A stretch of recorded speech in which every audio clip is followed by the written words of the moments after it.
ne tombez pas sur cette vidéo par hasard. Si vous l'avez ouverte, c'est que son titre vous a interpellé. HP, comment bien canaliser? HP, ça peut être un zèbre, quelqu'un qui va de pensée en pensée, bondissant, qui souvent est perdu lui-même en fait. C'est un générateur de manifestes. Je vais faire une vidéo sur le design humain. C'est incroyable, ça vraiment il faut que vous appreniez à connaître. Et si vous voulez, je ferai votre design à vous pour 30 € avec plaisir. Et je vous l'envoie. Ou je vous le fais pour 20 € par mail. Enfin bon, j'arrête ma pub.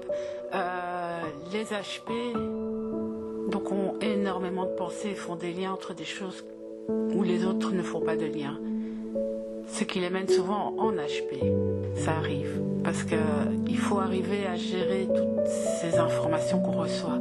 C'est pour ça que les HP doivent vraiment apprendre à bien canaliser. Un truc qui pour moi est évident, c'est qu'on se trompe dans le milieu spirituel en appelant l'ego ce qui nous fait faire tellement de choses égoïstes, égocentrées. Nous avons notre âme, nous avons une guidance comme un Jiminy Cricket positif et nous avons une guidance négative que j'appellerais l'ego. Et ça change tout, parce qu'on n'a pas à intégrer notre ego, on a à l'écouter et puis faire les choix. Et parfois ce qu'il dit est intéressant, entre parenthèses, parce qu'il nous fait passer en premier. Lui, il veut vraiment nous aider, mais il n'a pas toujours raison sur le fond. C'est à nous de distinguer l'ivraie du bon blé.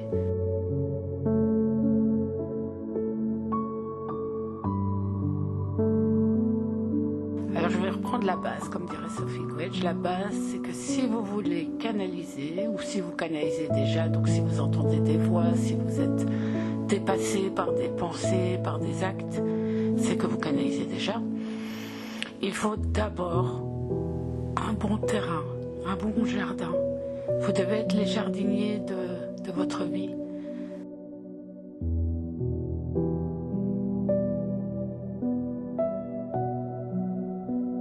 Regardez ma vidéo, je commence maintenant, c'est vraiment le jardinage. Vous occuper de vous, vous faire du bien, mais aussi nettoyer, ranger, avoir des pensées. En fait, tout ce qui rentre et tout ce qui sort de vous doit être soigneusement choisi. Ça ne doit pas être le fruit du hasard. Tout ce que vous mangez, tout ce que vous buvez, tout ce que vous prenez, tout ce que vous dites, toutes les pensées que vous avez doivent être petit à petit, ça prend du temps, hein. Travailler. Une fois que le terrain est bon, inévitablement, il va avoir du fruit. Donc vous allez avoir des pensées, vous allez avoir de la clairaudience, de la clairvoyance ou d'autres dons. À ce moment-là, il est important de toujours tenir à l'œil que ces dons que vous recevez proviennent aussi bien des entités positives que négatives. On peut les appeler l'ego et Dieu, voilà. Mais à vous de faire le tri, à vous de voir. Et le seul moyen, le meilleur moyen pour faire le tri, c'est de sentir dans votre corps si ça vibre joie. Mais une joie calme, une joie sereine. Quelque chose de maîtrisé. C'est vraiment l'indicateur. L'amour, la joie, la gratitude, c'est les panneaux pour vous indiquer que vous êtes dans la bonne direction. Et puis en plus, il y a plein de synchronicités, c'est terrible. Et vous les voyez de plus en plus, vous verrez. C'est fou. Donc canaliser, c'est super. On peut aller très très haut et on reçoit des messages magnifiques. On peut aller trop haut aussi. Donc il faut vraiment que vous appreniez vos limites et comment vous ramener sur Terre. Alors le meilleur moyen pour vous ramener sur Terre, c'est de vous ancrer. Comment vous ancrer? Eh ben, une énergéticienne m'a dit le mieux, c'est de faire des tartes au citron, si vous aimez en faire. Mais vous pouvez faire du sport, vous pouvez, je ne sais pas, regarder des vidéos, ou faire du jardinage, plier votre linge, tout ce qui prend votre attention de façon à ce que vous soyez complètement, et c'est un travail aussi, c'est un exercice à faire, à vous mettre 100% dans le moment présent, dans ce que vous faites là maintenant. Donc voilà comment éviter de canaliser trop. Par rapport à la canalisation basse, ben évidemment, évitez tout ce qui est Ouija ou écriture automatique, évitez tout ce qui vient pas 100% de vous.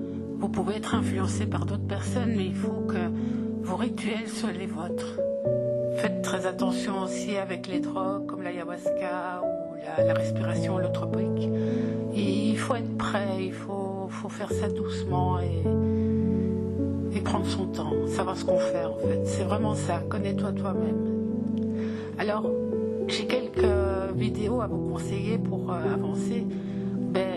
En premier, conversation avec Dieu, car effectivement on reçoit des messages en permanence. C'est vraiment une très chouette vidéo.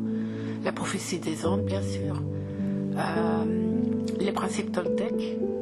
Les 5 blessures de l'âme. À propos des 5 blessures de l'âme, comprenez que nous avons choisi notre famille. Enfin, notre âme l'a choisi.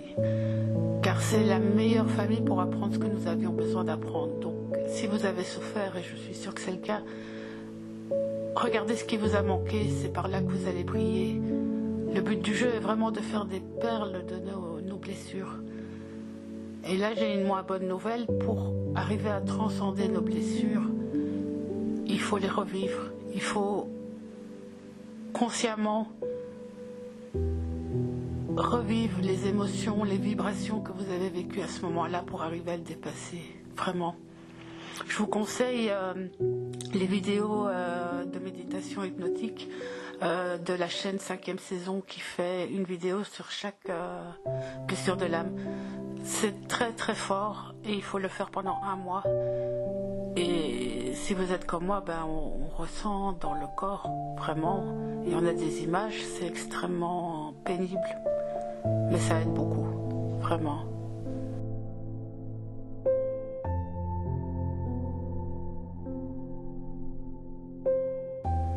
Comprenez bien, vous pouvez regarder ma vidéo après l'extase, la lessive. Comprenez bien que nous marchons par spirale, donc nous allons vers le haut, mais après nous allons vers le bas. Et c'est normal, c'est comme ça qu'on apprend. Et il faut l'accepter. C'est comme les saisons, il y a les hivers, il y a les étés, où il y a le jour et la nuit.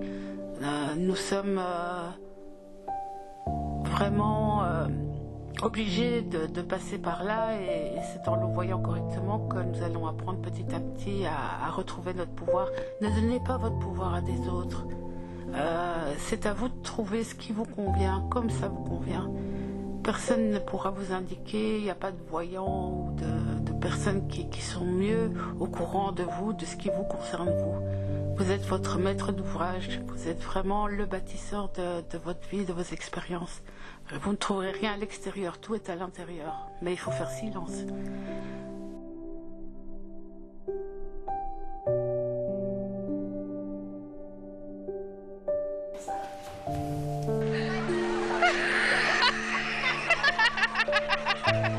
Comprenez que la vie est un jeu, c'est une danse vraiment, où petit à petit vous apprenez les pas et vous commencez à comprendre comment canaliser, comment obtenir ce que vous rêvez, comment être qui vous rêvez.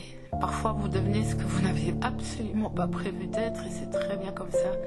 Comprenez aussi que l'autre est un miroir, tout ce qui vous arrive, tout ce qui vous rencontre, c'est des miroirs pour vous indiquer les bonnes directions, et tout ce qui vous hérite chez l'autre, c'est des choses que vous avez encore à travailler chez vous. Donc l'autre est notre miroir, et il est notre miroir dans les deux sens, comme tout, tout va par pair. C'est-à-dire que tout ce que vous admirez, tout ce que vous enviez, peut-être même chez l'autre, c'est ce à quoi vous êtes appelé. Comprenez ça. La vie est une danse.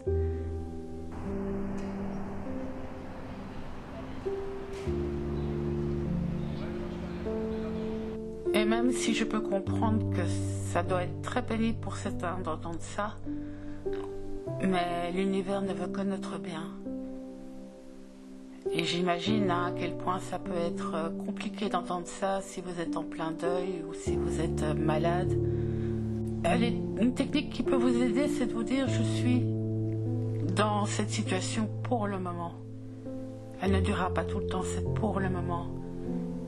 Et une autre technique, c'est les stoïciens qui disaient ça. Ça sert à rien de lutter par rapport à quelque chose qui est inéluctable.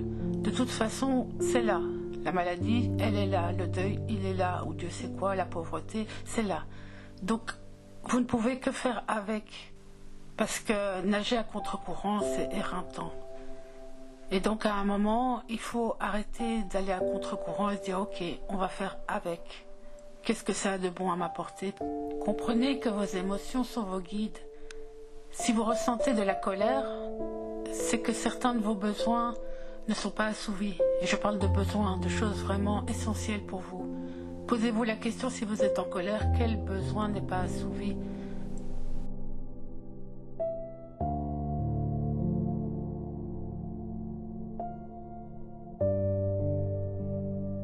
La tristesse, c'est le moyen de permettre aux choses tristes de partir. Permettez-vous de pleurer, permettez-vous d'être triste, allez vraiment dans votre tristesse afin de tourner cette page. La joie, évidemment, vous indique que vous êtes dans la bonne direction. Voilà, en conclusion, l'univers ne veut que notre bien. Nous sommes guidés en permanence. À nous de faire le tri, de prendre les bonnes décisions et surtout de lâcher prise par rapport à ce que l'ego, l'entité, veut que nous soyons pour devenir ce que nous avons prévu d'être. Et comme dernier cadeau, je vous lis les 7 clés de la libération intérieure. Première clé, s'exprimer, oser dire ce qu'il faut dire et de préférence à qui on doit le dire.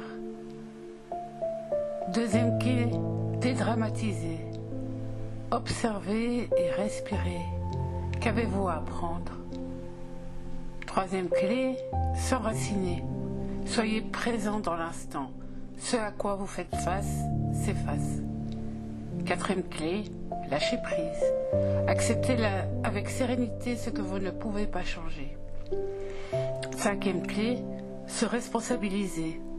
L'autre est votre miroir, l'univers ne fait que le refléter. Sixième clé, s'unifier. Ce que vous vibrez dans votre corps, dans votre cœur, dans votre âme se matérialisera. Septième clé, rayonner. La gratitude ouvre tout.